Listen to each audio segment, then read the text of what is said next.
Fala pessoal, vamos iniciar então mais um encontro sobre a nova Lei de Licitações e Contratos, Lei 14.133. Eu sou o professor Jean Nunes, o seu professor de Direito Administrativo e Direito Constitucional.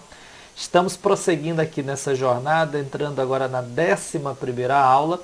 A gente caminha aí já para metade do nosso curso, então muita informação importante, interessante tem sido desenvolvida no decorrer das aulas. Espero que você esteja acompanhando, esteja aprimorando o seu conhecimento e espero, claro, a sua dúvida, o seu feedback, o seu retorno quanto à qualidade das aulas, quanto às informações que têm sido fornecidas e prestadas, tá bom? Deixe lá nas redes sociais o seu like, o seu joinha, a sua manifestação, o seu feedback é sempre importante para que a gente possa aprimorar o nosso trabalho, ter um retorno, ter um espelho. Eu costumo dizer, quando a gente dá aula presencial, o professor que tem alguma experiência, que tem alguma prática de sala de aula, ele percebe no olhar do aluno se ele está acompanhando, se ele está gostando da aula, se ele está aprendendo aquele assunto. Na aula online não dá, né? Eu não consigo vê-los, infelizmente. Isso então me deixa de mãos atadas, eu não sei se o rumo que eu estou... Claro, eu dou aula como eu gostaria de receber, mas eu não sei exatamente se o rumo que eu estou seguindo está agradando, se está alcançando seus objetivos, daí a importância do seu feedback, do seu retorno, tá bom? Terminamos a aula falando sobre processo licitatório, procedimento licitatório propriamente dito, em que nós estávamos estudando as fases da licitação. A licitação hoje tem fases previstas, nós já vimos no artigo 17 da Lei 14.133. Começa com uma fase preparatória, então nós terminamos a aula passada falando exatamente desta fase, de todas as questões que estão em jogo, que estão ali envolvidas, desde a constituição da comissão, hoje do agente de contratação, passando pela planta primeira de necessidades, pela peça técnica que inaugura o levantamento das necessidades da contratação, pelo projeto básico, projeto executivo, termo de referência, enfim, de todos aqueles elementos que amparam o agente de contratação, sua equipe de apoio ou comissão de licitação, para conduzir o processo licitatório e alcançar da melhor forma possível os objetivos da contratação que estão previstos no artigo 11 da nova lei. Então, nessa fase, a gente estuda a definição do orçamento estimado, nós já vimos o caminho que deve ser percorrido para que a administração se certifique de que tudo aquilo de que aquela contratação, tudo quanto vai ser comprado, esteja dentro do valor que é praticado no mercado. Já vimos o caráter público desse orçamento, que eventualmente pode ser sigiloso. Estudamos a necessidade da matriz de alocação de riscos, do partilhamento, previsão e partilhamento de riscos, quando se trata de contratação integrada. Estudamos a vedação à contratação de produtos ou artigos de luxo. Vimos que quando se trata de compras, aquisições, a administração deve comprar pelo padrão comum, pelo padrão ordinário. Enfim, são vários elementos que integram ali a chamada base, a preparação para a fase subsequente, que é a fase externa.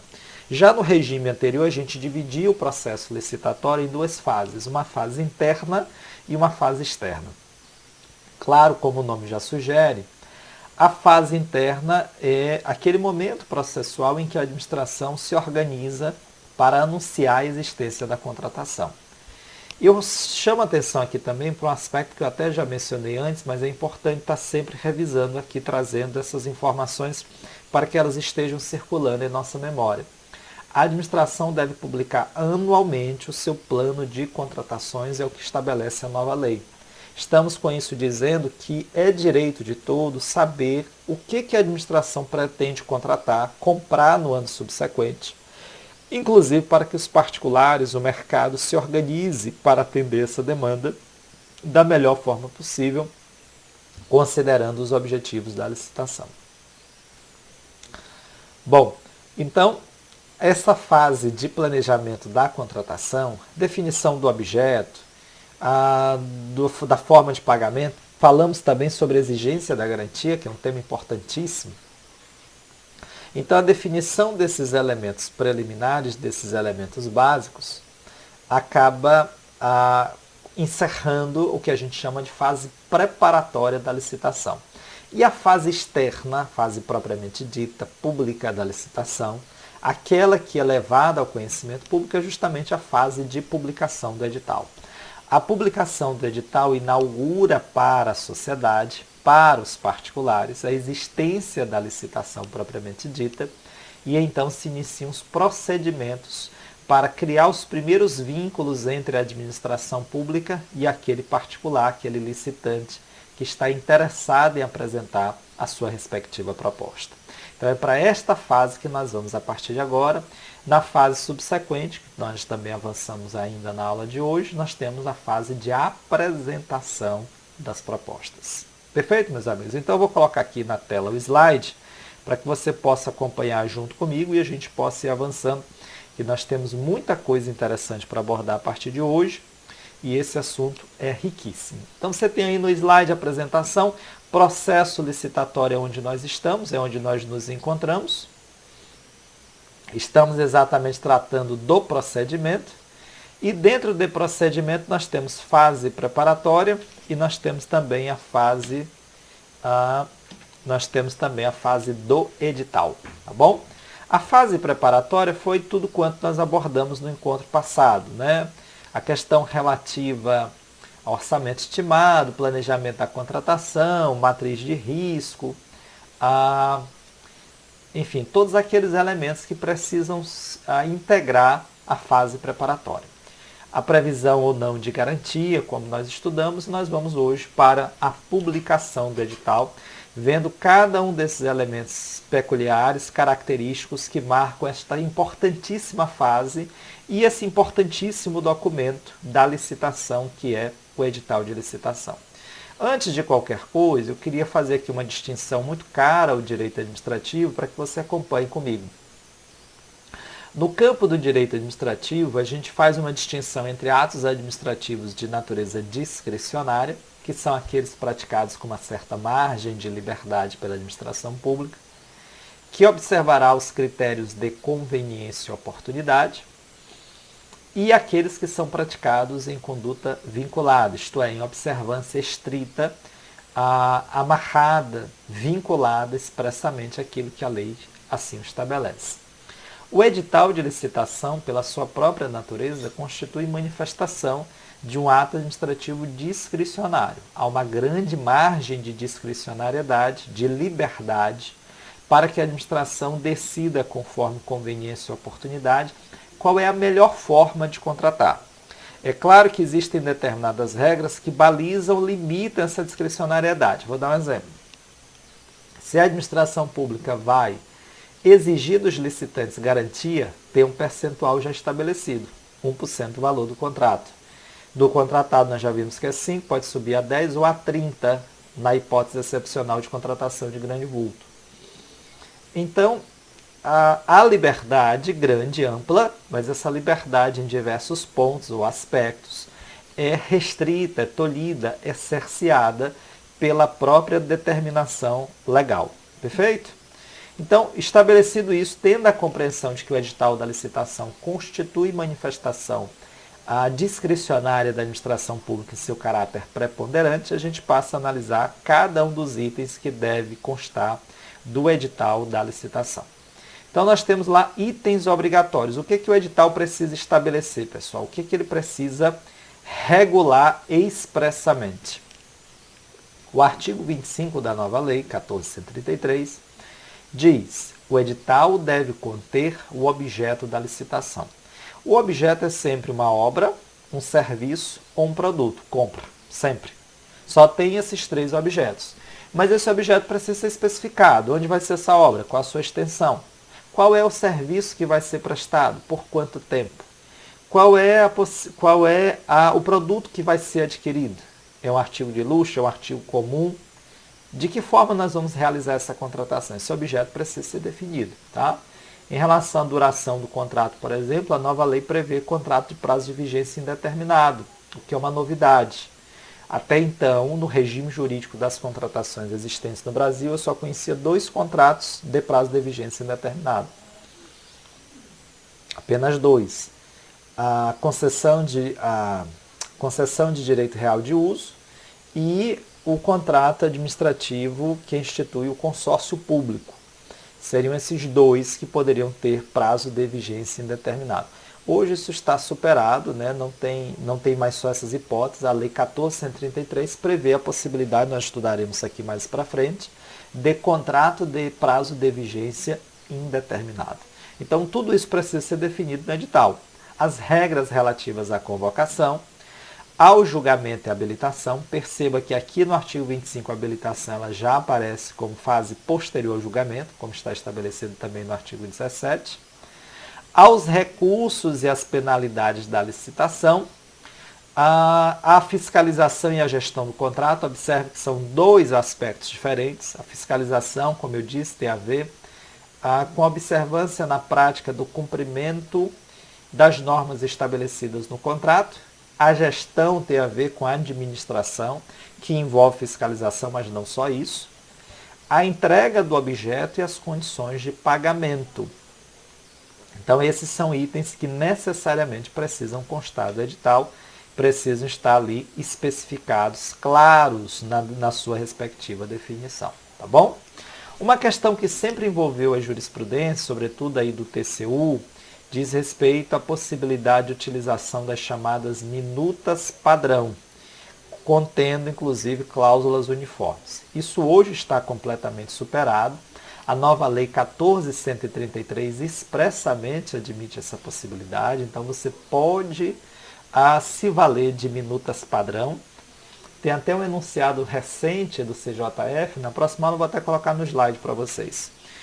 O enunciado recente do CJF admite a possibilidade, CJF, Conselho de Justiça Federal, a utilização pela administração pública das chamadas decisões robóticas, com a sociedade de massa, com a sociedade cada vez mais caminhando para a padronização de comportamentos, condutas e multiplicação das relações jurídicas que seguem o mesmo padrão.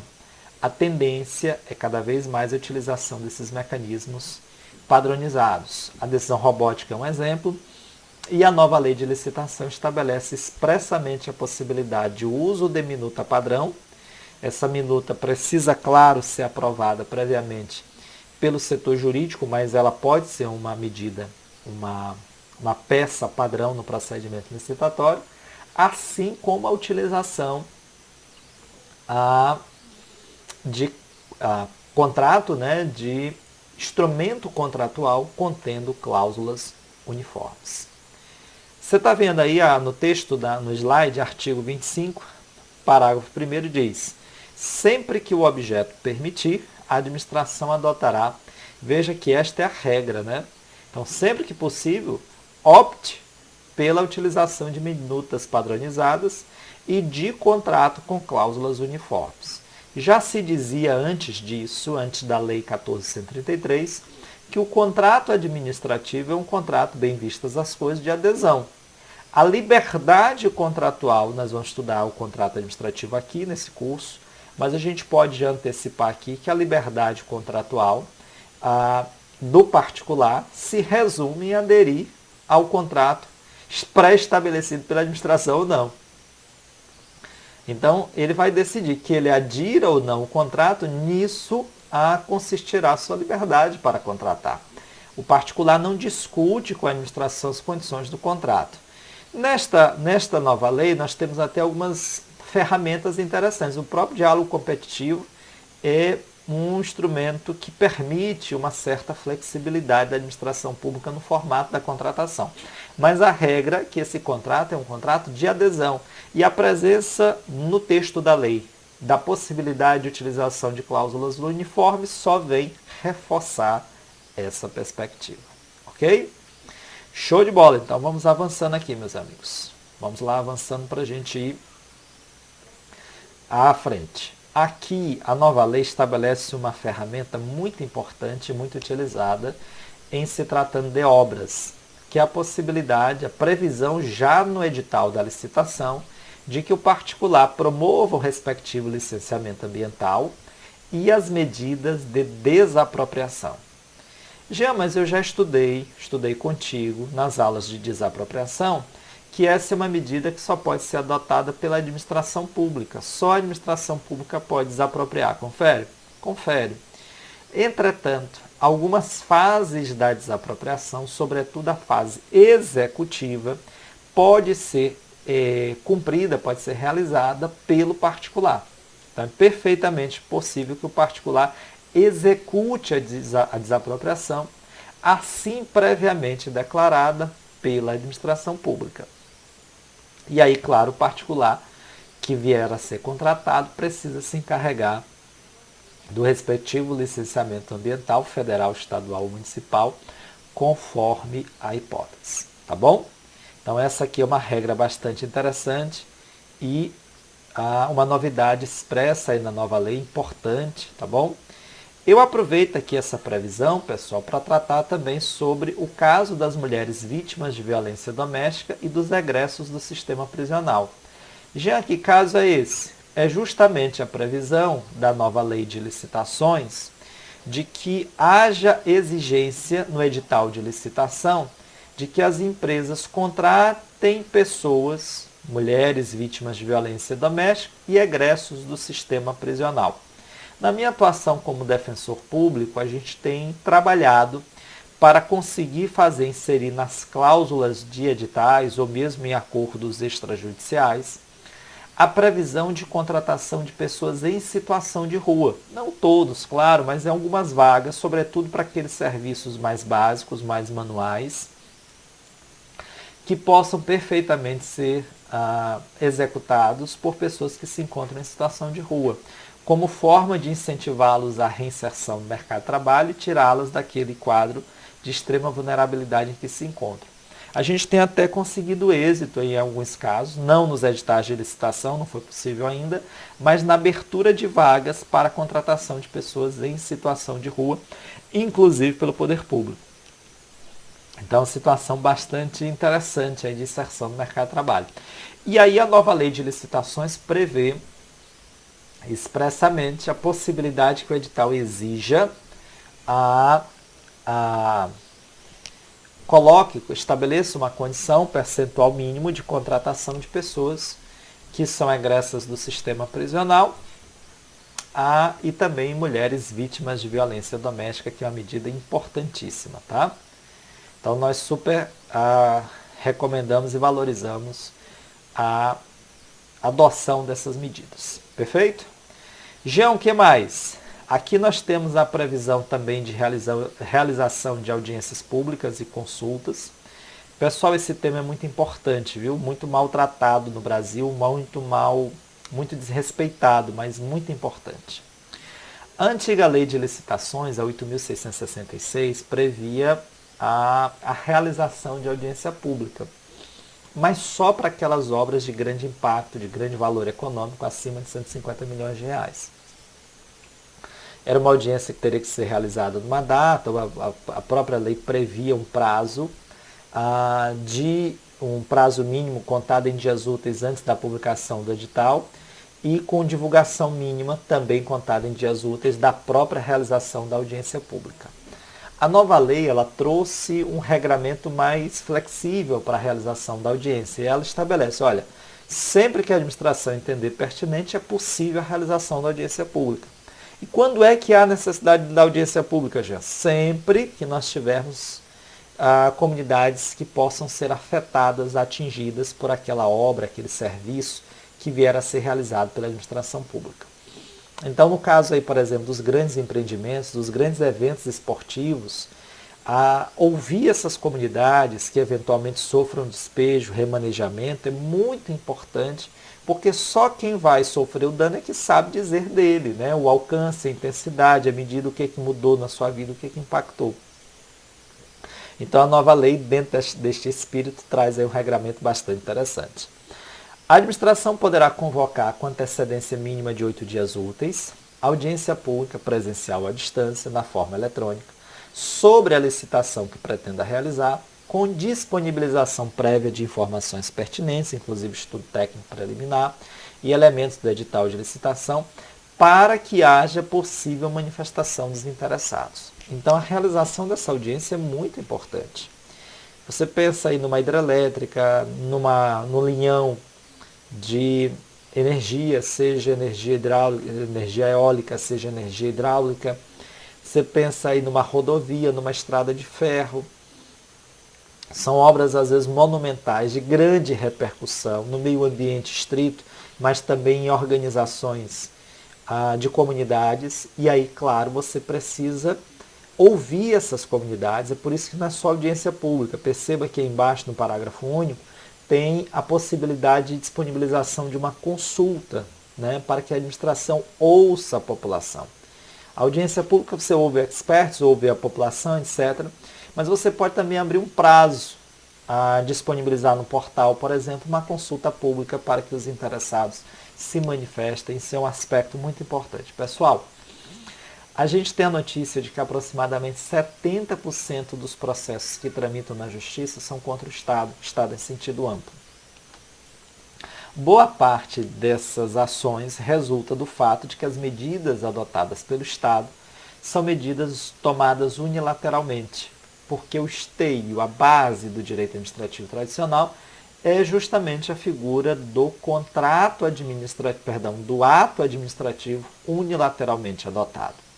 Essa perspectiva, ela tende a cada vez mais ceder espaço à noção de procedimento, de processo administrativo, por meio do qual o interessado concorre e manifesta sua vontade antes que a administração tome a sua decisão final. Isso é muito importante porque na colheita dessa informação, na adoção das providências com base nessa informação, se evita muito da judicialização. Perfeito? Então esse é o tema dos mais interessantes, portanto.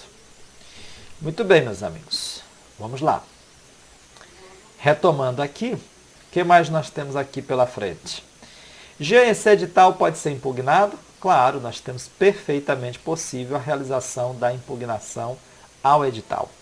A antiga lei de licitações, a Lei 8.666, distinguia esse prazo entre cidadão e licitante. A nova lei traz um regramento mais enxuto. Estabelece um prazo único de 3 dias úteis para que qualquer pessoa proceda à impugnação ao edital de licitação. A previsão está lá no artigo 164. Leia lá comigo. Qualquer pessoa é parte legítima para impugnar o edital de licitação por irregularidade na aplicação desta lei ou para solicitar esclarecimentos sobre seus termos, devendo fazê-lo em até 3 dias úteis antes da data marcada para abertura do envelope contendo a proposta. E a administração dispõe de qual prazo já? 3 dias úteis também para dar a decisão, desde que seja pelo menos no dia útil anterior à abertura do certame, de modo a permitir que o interessado adote as providências pertinentes, faça uma impugnação judicial, etc.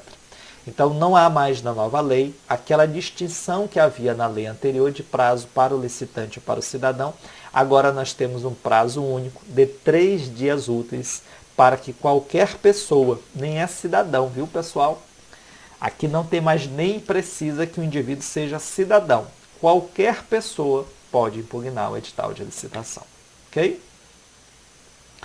Muito bem. E aqui, só para a gente fechar ainda as regras do edital, a gente precisa mencionar as especificidades que existem para as chamadas obras de grande vulto, tá?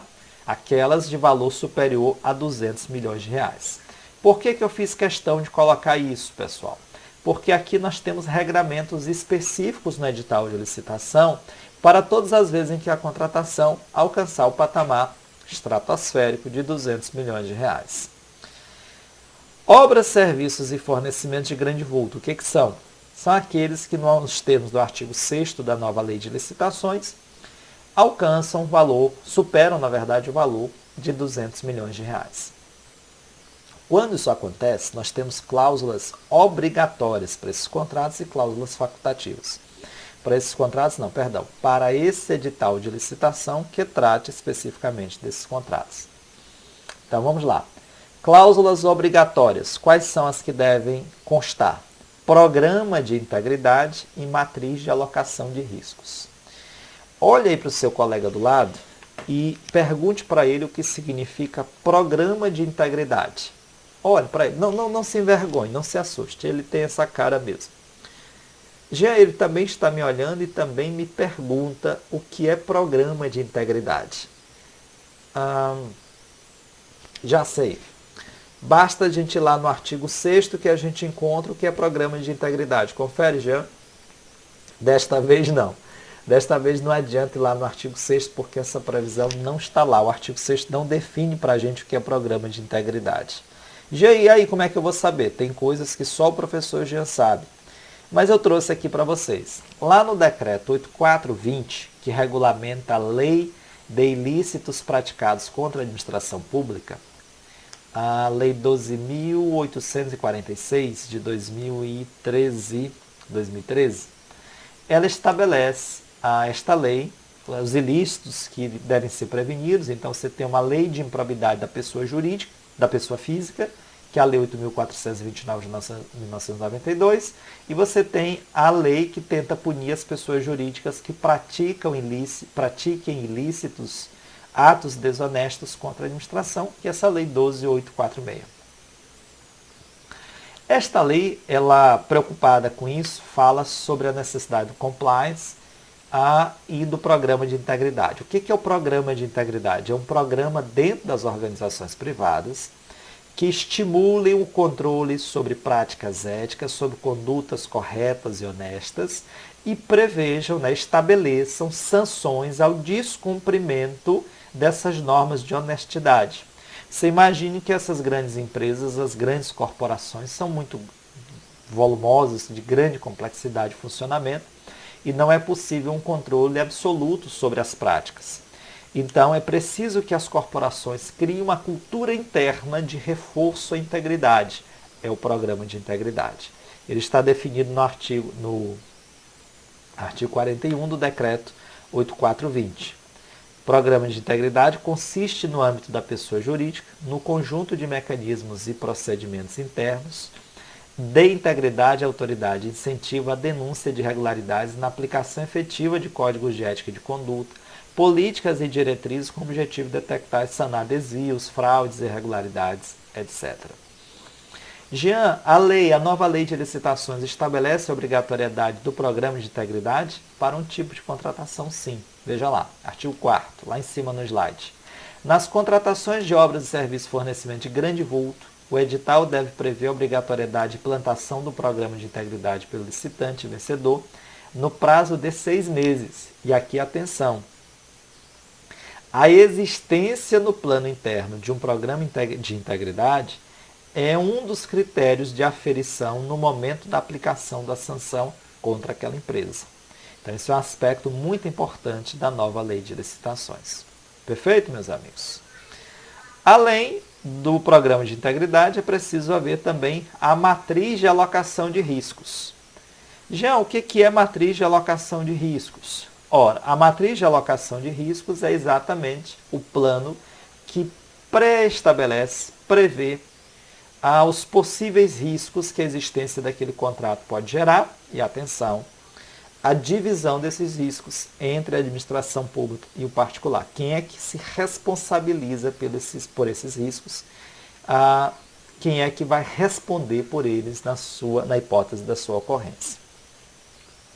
Em se tratando de serviço de grande vulto, contratação sob o regime integrado ou semi-integrado, há necessidade de previsão da matriz de alocação de riscos. Perfeito? Então aqui vocês viram as principais cláusulas, os principais elementos que precisam estar presentes. Na verdade, todos os elementos precisam estar presentes num contrato de licitação. No edital, melhor dizendo, de licitação. Nós temos muito mais coisas para abordar, claro, ainda sobre procedimento, mas isso é tema para a nossa próxima aula. Eu sou o professor Jean Nunes, o seu professor de licitações e contratos. Deixe lá o seu joinha nas redes sociais, tá? Abraço!